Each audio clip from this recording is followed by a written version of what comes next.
Пожалуй, первый автомобиль, в котором не смог разобраться без инструкции, как включить противотуманные фары.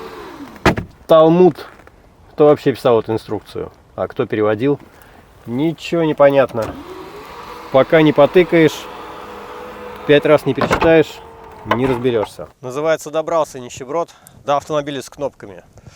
Это вам не Hyundai Solaris и даже не Duster. Это намного все технологичнее.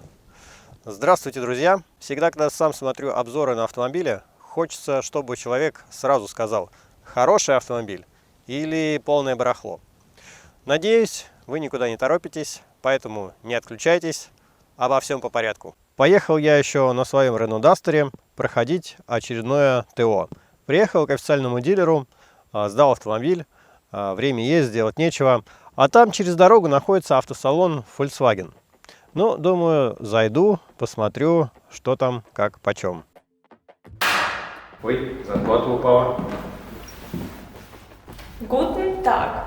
Ich merke an, Sie sind ein Betuchter und schauen Sie für sich ein Auto aus. Bequemes, genügsames, aber gleichzeitig schnelles, Emotionen weckendes, zugleich sicheres, familiäres, geräumiges.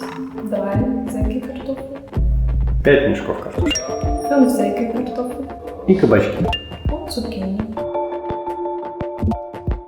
Aber gleichzeitig nicht groß, um wohl in einer kleinen Stadt zu fahren. Schönes, modernes und funktionales Design, ohne Extravaganz. Natürlich begehbares, modernes und technologisch fortschrittliches. Der Preis ist speziell für Sie und nur heute haben wir das beste Angebot.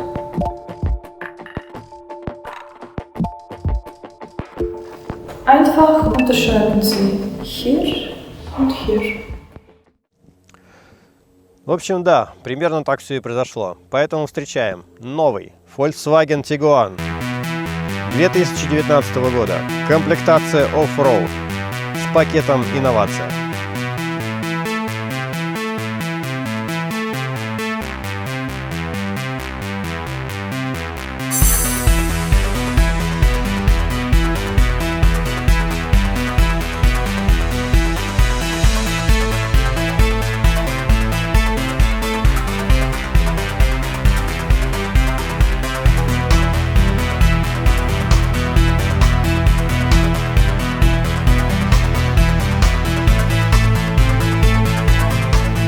И стоит это удовольствие 2 миллиона рублей. Да, за такие деньги я мог взять Kia Sportage, Nissan X-Trail, Hyundai Tucson, да хоть даже BMW первой серии. А если подержанный автомобиль, то вообще можно взять Porsche Cayenne. На самом деле на всех этих автомобилях я покатался, покрутил, повертел, прошел тест-драйв, и мой выбор остановился между Volkswagen Tiguan и Skoda Kodiaq. Да, но у Skoda Kodiaq мне не понравился сайт, очень он какой-то замудренный, непонятный. Короче, до Skoda Kodiaq я не дошел. Ну и, так сказать, дизайн Skoda Kodiaq больно такой, скажем так, семейный, наверное, что ли. Так мало того, что я влез в долги, буквально через некоторое время после покупки я снова попал на деньги. Купил я этот автомобиль в конце сентября, то есть практически на носу зима. И нужно менять резину на зимнюю. Я еще такой думаю, а не купить ли мне 17-е диски и 17-ю резину с более высоким профилем? Для зимы может быть самое то. И тут до меня доходит, что эта машина оборудована датчиками давления. А вы знаете, сколько стоит один датчик давления? 3000 рублей. Оригинальный датчик давления для этого автомобиля. А теперь прессуем. Значит, 4 датчика, 4 диска, 4 резины. И сумма получается просто катастрофическая. Да, для меня, для работающего нищего, эта сумма катастрофическая.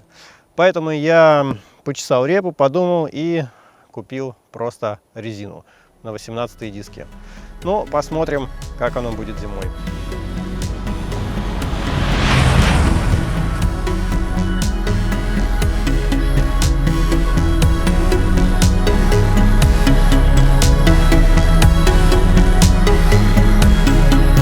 Перейдем к обзору. Начну с внешнего вида. Дизайн простоват, но в то же время достаточно современен. Вот чем мне Kia Sportage, например, не понравилось. Там слишком много дизайна, а тут все так строго. Производитель впарил мне эти огромные 18-дюймовые диски. Смотрятся, конечно, зачетно. Но с учетом того, что это автомобиль типа комплектация off-road, не знаю, как она будет по ямам-кочкам. Не маловат ли будет профиль резины? Не жестковато ли? Если кто что знает по этому поводу, у кого есть опыт, обязательно пишите в комментариях. Будет интересно узнать. Задний бампер с раздвоенным выхлопом смотрится, конечно, хорошо. Но на самом деле никакого, конечно же, двойного выхлопа тут нет. Выхлопная труба здесь. Вон она. Ну, как бы это все такой маркетинговый ход. Но вообще маркетологи Volkswagen выкачают из вас все деньги. Не сразу, но со временем. То есть, смотрите, задний бампер такой красивый добавили. Спойлер наверху добавили. Черная крыша. Вот, черные зеркала. А где же убавили? А убавили они, вот, например, бесключевой доступ. Вы можете открыть только передние двери, а в задних дверях, например, их нету. Вот, смотрите, например, как здорово складываются зеркала при закрытии автомобиля. Однако, если вы будете разгружать что-нибудь, например, с заднего ряда, задних сидений, вот, то, естественно, открыть вы заднюю дверь не сможете. Поэтому вам каждый раз придется открывать всю машину, и зеркала будут открываться и снова закрываться. Открываться и снова закрываться. Вот. Дверь только в таком случае открывается. Кстати, закрывается задняя дверь как-то так не очень.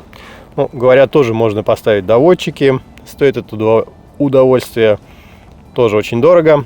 Так, ну так вот, к зеркалам. И чтобы они не складывались, каждый раз они раскладывались, здесь есть такая замечательная кнопочка, которую я нашел только благодаря инструкции. Иначе я бы никогда не догадался, что означает этот значок. Ногой можно хоть обмахаться. Это Россия, детка. А здесь только с кнопки или с брелка.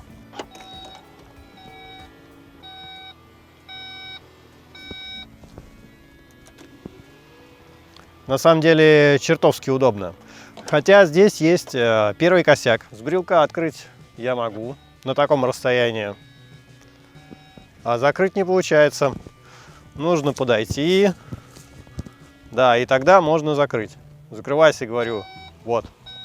Но это уже нет смысла. Можно и с кнопочки закрыть. Заглянем под капот. Что здесь?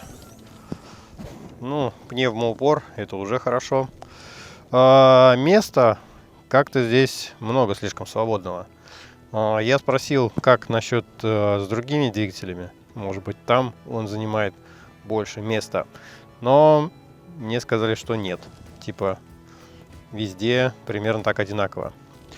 Очень удобно, на мой взгляд, сделали заливайку омывающей жидкости. Прям совсем рядышком, хоп, и все, не нужно никуда тянуться, олей не хочу.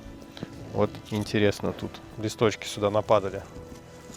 Да, все это, наверное, потом превратится во что-то не очень хорошее. И, кстати, вот первый косяк, в смысле не первый, уже второй, который я нашел.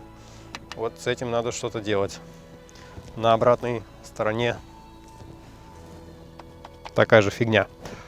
Пленочку клеить. Кстати, а вы заметили здесь пленку? А она есть. Пишите в комментариях, кто заметил где. Выделим самых наблюдательных. Хорошо сделаны уплотнительные резинки.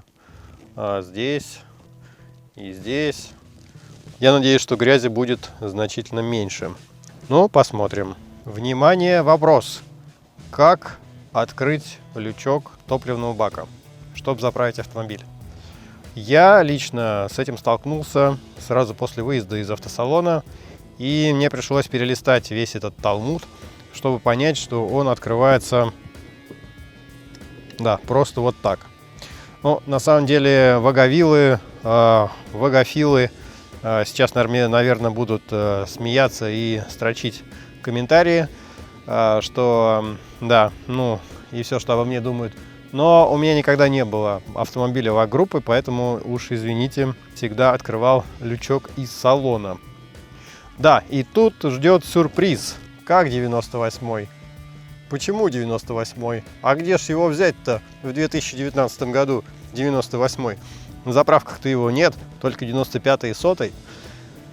Поэтому я заправляюсь 95-м. В принципе, это минимально допустимый бензин, который можно сюда заливать. Надеюсь, это никак не повлияет на ресурс двигателя. Но посмотрим.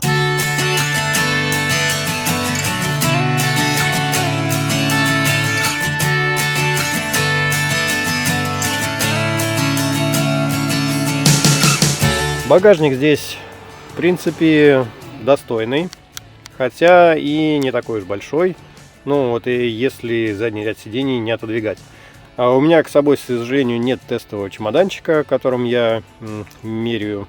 Вот в таком положении он не вмещается. Но здесь можно увеличить объем багажника, отодвинув немножечко задний ряд сидений. Что здесь еще классного? Классного то, что багажник может увеличиться в объеме. Это если эту полочку опустить туда пониже. Так, здесь у меня вон уже бардак, докатка. В принципе, места тоже много. Это вот так чик, и полочка зафиксировалась. Мелочь, но чертовски приятно. Чик, и опустил. Мало того, вот эта полка, кстати, мне нравится, что она тоже твердая, можно ее убрать куда-то туда, еще под низ. Правда, у меня не получилось. Ну и, конечно, кайф от привода. Вот, честно, очень удобно. Нормально. На Дастере 50 километров. Казалось, что ты уже летишь. Можно даже прибавить. До полтинник. О, понеслось. Давайте меня камнями обстреливать. Новую машину. Перейдем к салону. Руль относительно Дастера здесь тонковат. Один дастеровод сказал: вот у Дастера яйца такие хорошие, солидные, а у Volkswagen так себе, маленькие. В принципе, я с ним соглашусь. Но там не только яйца, там и руль тоже.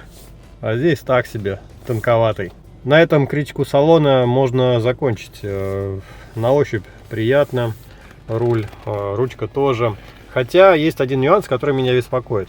Вот, чтобы включить лимит скорости, приходится нажимать несколько кнопок. Раз, потом здесь выбрать так, и потом только так. И потом мы задаем, вот, собственно говоря, скорость. Если кто знает, как сделать это быстрее, может быть, нажатием одной кнопки, обязательно напишите в комментариях. У меня пока не получилось. Руль регулируется по вылету, наклону в таком большом диапазоне, с учетом того, что сиденье регулируется тоже достаточно хорошо. Сесть комфортно здесь, мне кажется, может каждый, как карлик, так и человек достаточно высокого роста. В комплектации оффроуд сиденья идут только такие, вот с такой тканевой обивкой и такими пупырками. Пупырки напоминают вот точно такие же, как на обычных строительных перчатках. Но не знаю, посмотрим, насколько они будут износостойкие. Также тканью здесь отделаны двери. И вот что удивительно, что вот в этих местах почему-то что-то проявляется, какие-то белые пятна. Откуда они взялись, непонятно. С водительской стороны то же самое. Какая-то протертость, хотя тут, собственно, я сильно руками-то и не хватаю. Но не знаю, посмотрим, как это чистится и как это будет проявлять себя дальше.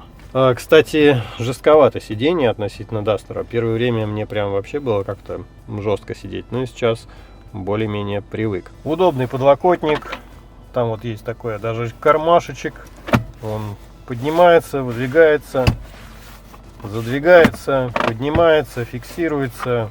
В общем, красота. Еще есть еще такой кармашечек. У меня здесь какой-то бардак. Потом здесь есть еще бардачок. Там стоит CD-проигрыватель и слот для SD-карт. Что, в принципе, здорово. CD-проигрыватель. Ну, некоторые считают, что это все уже old school. А я так люблю. Почему не взять бы какой-нибудь дисочек, тот самый, и не заслушать его? Ну, или что-нибудь другое повеселее.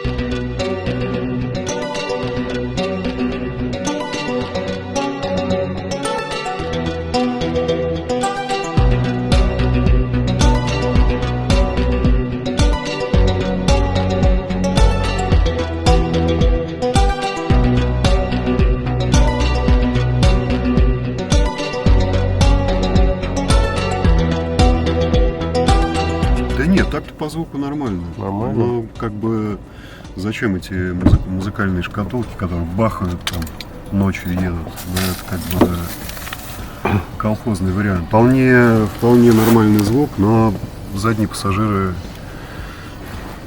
думаю, чувствуют себя ущербными, потому что впереди-то в плане музыки картинка хорошая, а сзади вот где-то музыка внизу играет, не хватает динамиков на задней полке. Как, кстати, задний диван? Удобный? Очень удобный. Так хочется прилечь. Место, кстати, Особенно сегодня, да? в 9 утра, да. Так. Место, кстати, да, нормальное. И вот эти вот, да, просторная это полка. Столик, да. Еще раз нажми, и он разложится. Как в автобусе. Нет, Тут, кстати, места больше, чем в междугородних автобусах. В междугородних автобусах где-то я, конечно, мучаюсь, ноги болят. Здесь вот прям места больше, чем там.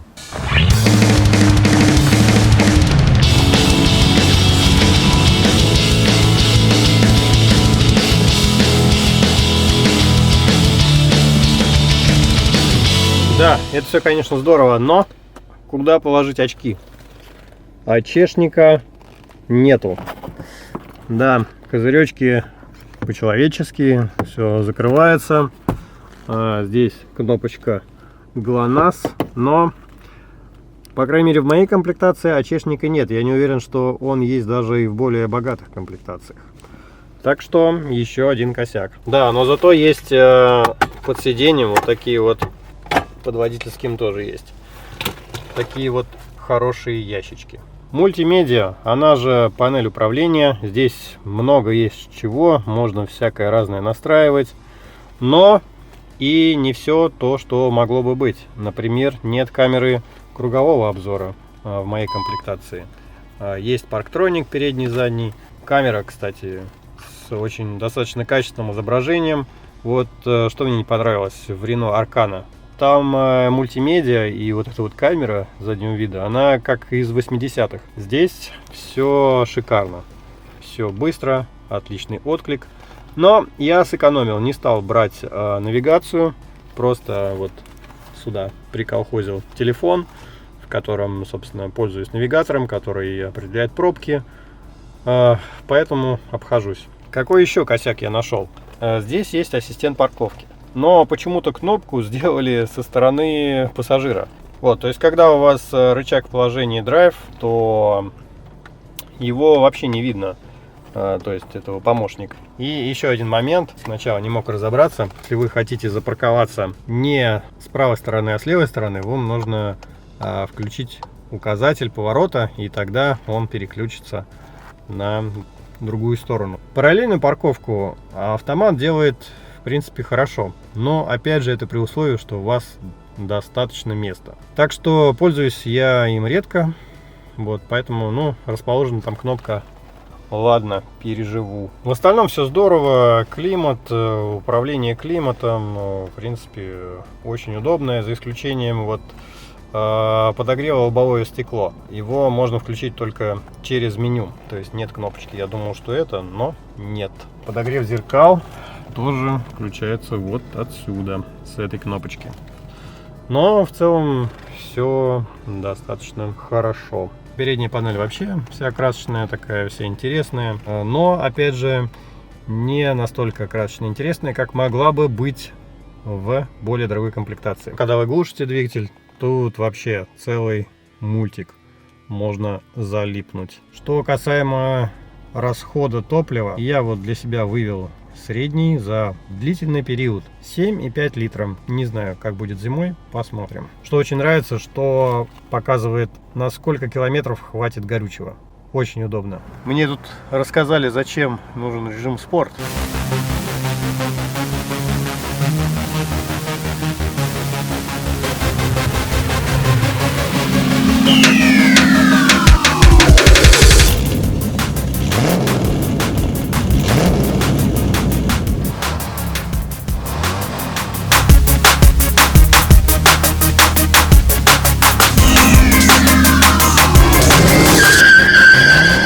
Ну, конечно, не для этого. Конечно, уже все технические параметры измерены давно. Режим спорт здесь нужен, чтобы стоять в глухих московских пробках. Ибо, скажу я вам, DSG плавностью переключения первая, вторая и особенно обратно не обладает. А если еще адаптивный круиз-контроль включить, так мозги вообще вытрясет. А в режиме спорт более-менее можно передвигаться, так как передачи переключаются значительно реже. И если вы 100% используете автомобиль в городе Москве или в каком-то другом крупном городе, где постоянно пробки, то коробка DSG совсем даже не вариант. Лучше всего для этого подойдет, наверное, вариатор. Адаптивный круиз-контроль классная штука, однако он тоже не для пробок, так как после непродолжительной остановки машина не едет сама.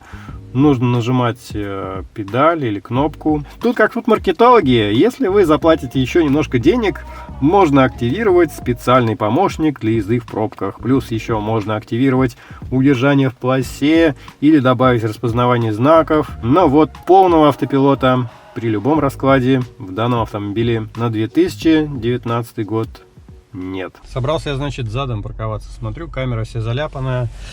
И по привычке думаю, дай-ка сейчас дверь открою.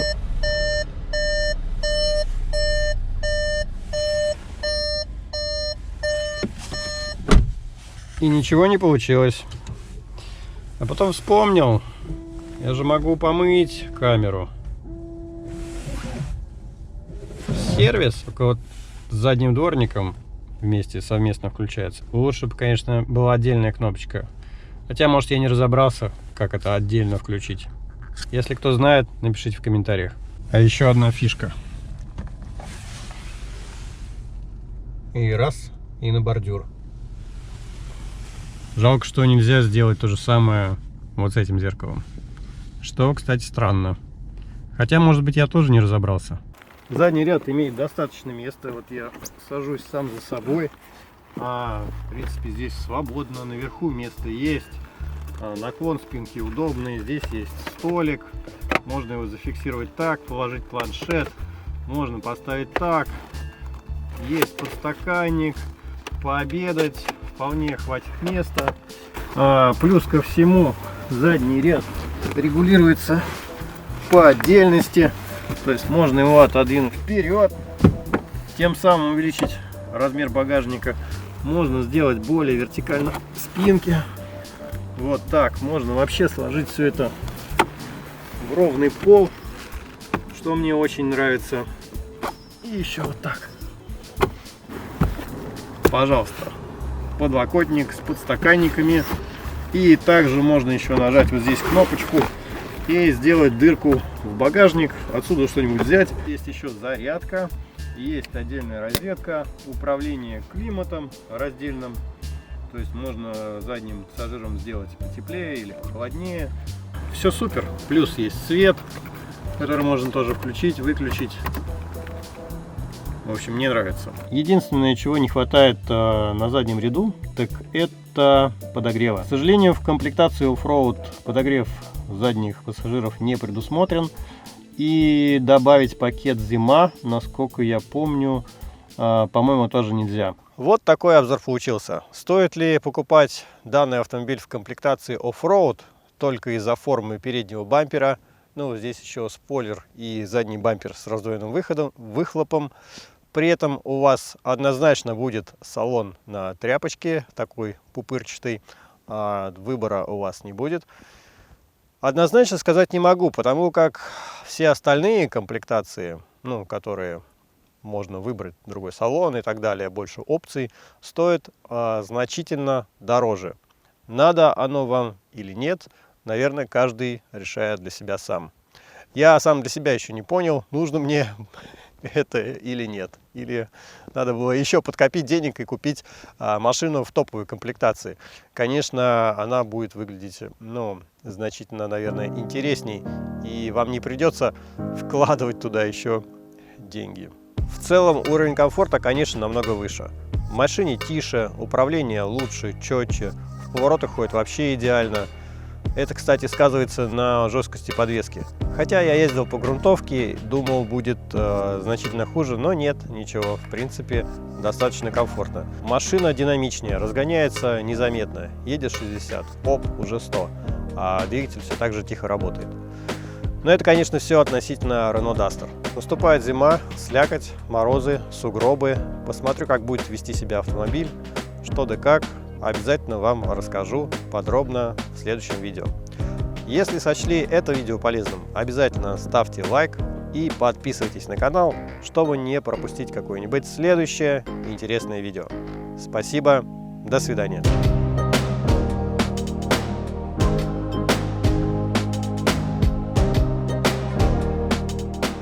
Почему ВАГ-группа не выбрасывает мусор, а засовывает его в пустоты автомобиля? Так это, подожди, Вот это, зачем это это особенности делать? калужской сборки. Мне кажется, это вообще уже европейский тренд. Слушай, а правда, просто пакет. Просто пакет. И даже в Рапиде пакеты, да? Ну да, и там А у тебя пакет. разве нет 10 лет гарантии? 10 лет гарантии. На кузов, да, на лакокрасочное покрытие. Я не знаю, по-моему, они сейчас вообще срок службы автомобиля там 3 года. У меня есть. Ну у тебя когда, какого года машина? У тебя еще тогда... У тебя еще... 13-го. О, видишь, в 13 году еще качественно делали, а сейчас уже все. А еще говно одноразовое. Короче, тоже пакет, да.